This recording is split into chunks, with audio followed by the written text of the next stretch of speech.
Bonsai ছোট গাছ দিয়েও করা যায়, আবার বড় গাছ দিয়েও করা যায়।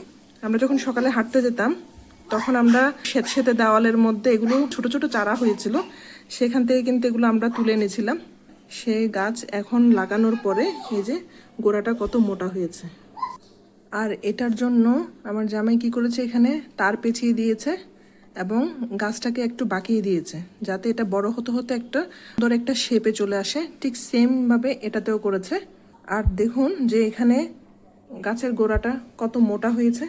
এই ছোট চারা দিয়ে বনসাই করতে একটু সময় লাগে, একটু ধৈর্যের দরকার হয়, কিন্তু আবার এগুলো সুন্দর বেশি হয়।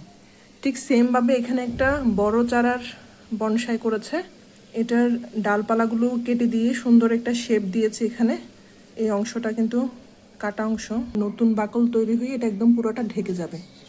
এটাও কিন্তু তার পেঁচিয়ে দিয়েছে যাতে সুন্দর করে একটা শেপ চলে আসে। এটা কিন্তু এখনো বনসাই হয়নি, কিন্তু আপনারা একটু কল্পনা করে দেখুন যে আজ থেকে 2 বছর পর এটা যখন মোটা হয়ে যাবে, তারপর গাছের এই অংশে যখন একটা সুন্দর ক্রাউনের মতো তৈরি হবে, তখন এটা দেখতে কতটা সুন্দর লাগবে।